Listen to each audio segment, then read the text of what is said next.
আসসালামু আলাইকুম, স্বাগত সবাইকে। আজ আমি আপনাদের সাথে শেয়ার করব পাউরুটি দিয়ে ভীষণ মজাদার একটি ডেজার্ট।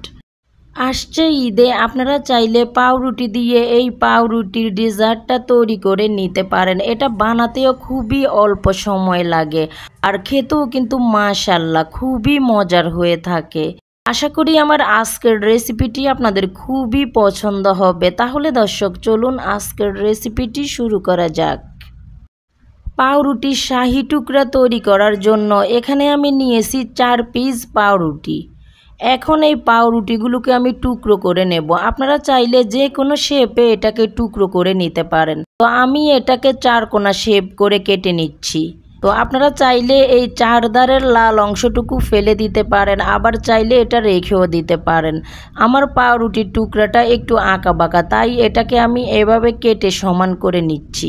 আপনারা চাইলে এটাকে এভাবেও রাখতে পারেন। দেখতে পেলেন পাউরুটিগুলোকে আমি টুকরো করে নিয়েছি। এখন এগুলোকে আমি ভেজে নেব।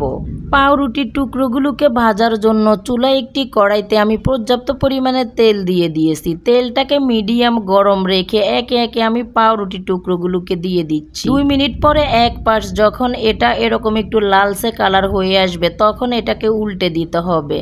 চুলা আঁচটা মিডিয়ামে রেখে এই পাউরুটির টুকরোগুলোকে আমি 2 থেকে 3 বার উল্টে পাল্টে ভেজে নিয়েছি। আর যখন এটা এরকম লালচে কালার হয়ে আসবে তখন এটাকে তেল ছেঁকে তুলে নিচ্ছি। প্রিয় দর্শক, একইভাবে সবগুলো পাউরুটির টুকরো আমি ভেজে নিয়েছি। এখন এটাকে এক সাইডে রেখে দিয়ে এই শাহি টুকরার জন্য আমি শিরা তৈরি করে নিচ্ছি।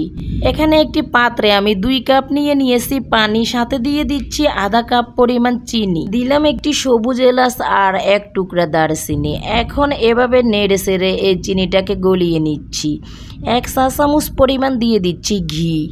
যেহেতু এটা শাহি টুকরা, শাহি ফ্লেভার নিয়ে আসার জন্য ঘিটা কিন্তু অবশ্যই দিতে হবে।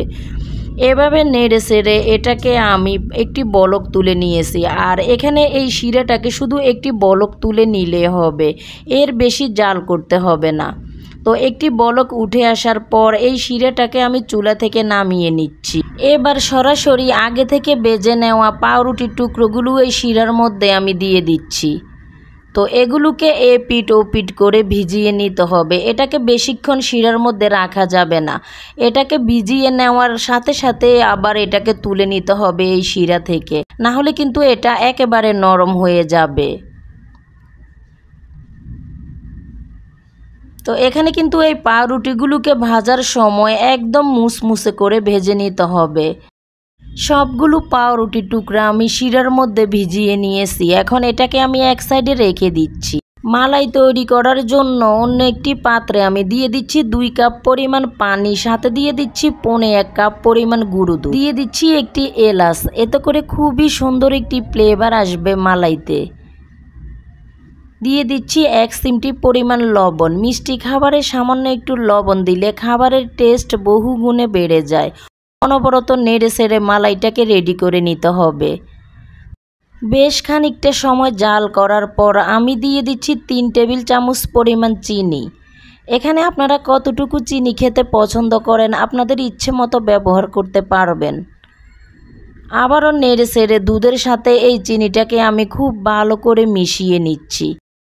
তো এটাকে অনবরত এভাবে নেড়ে যেতে হবে, নাড়াটা কিন্তু থামা যাবে না, না হলে নিচে থেকে লেগে যাবে। এখানে আমি 1 টেবিল চামচ পরিমাণ কর্নফ্লাওয়ারের সাথে সামান্য একটু জর্দার রং আর 2 টেবিল চামচ পরিমাণ পানি আগে থেকে মিশিয়ে নিয়েছি। এখন এটাকে আবারও একটু নেড়ে চেড়ে এই মালাইয়ের সাথে দিয়ে দিচ্ছি। কর্নফ্লাওয়ার দেওয়ার কারণে মালাইটা খুব তাড়াতাড়ি ঘন হয়ে আসবে, আর জর্দার রংটা দেওয়ার কারণে খুব সুন্দর একটি কালার আসবে মালাইতে। দিয়ে দিচ্ছি আমি এখানে 3 টেবিল চামচ পরিমাণ কাঠবাদাম আর কাজু বাদাম কুচি। আপনারা চাইলে যে কোনো বাদাম এখানে অ্যাড করে দিতে পারেন। আবারও নেড়ে চেড়ে এটাকে আমি জাল করে নিচ্ছি চুলা আঁচটা মিডিয়াম লোতে রেখে। জাল করতে করতে এক সময় দেখবেন যে এটা এরকম ঘন হয়ে আসবে, তখনই এটাকে চুলা থেকে নামিয়ে নিচ্ছি, কারণ এটা ঠান্ডা হয়ে যাওয়ার পর আরও একটু ঘন হয়ে যাবে। মালাইটাকে চুলা থেকে নামানোর পর নরমাল ফ্রিজে রেখে আমি 1 ঘন্টার মতো ঠান্ডা করে নিয়েছি। দেখতে পাচ্ছেন এটা কিন্তু আরো একটু ঘন হয়ে গিয়েছে। এখন আমি ঠান্ডা করে রাখা মালাইটা আগে থেকে রেডি করে রাখা পাউরুটির টুকরোগুলোর মধ্যে এভাবে দিয়ে দিচ্ছি। তো এটাকে উপর থেকে এভাবে দিয়ে ভিজিয়ে নিতে হবে। এখানে আপনারা কতটুকু মালাই খেতে পছন্দ করেন আপনাদের ইচ্ছে মতো দিয়ে দিতে পারবেন। আমি সবটুকুন মালাইয়ে এই পাউরুটির টুকরোর মধ্যে দিয়ে দিয়েছি। এখন উপর থেকে এভাবে কিছুটা পরিমাণ বাদাম দিয়ে সাজিয়ে নিচ্ছি। এই ডেজার্টের মধ্যে যত বেশি পরিমাণে বাদাম দেওয়া যাবে এটা খেতে তত বেশি মজার হয়ে থাকে।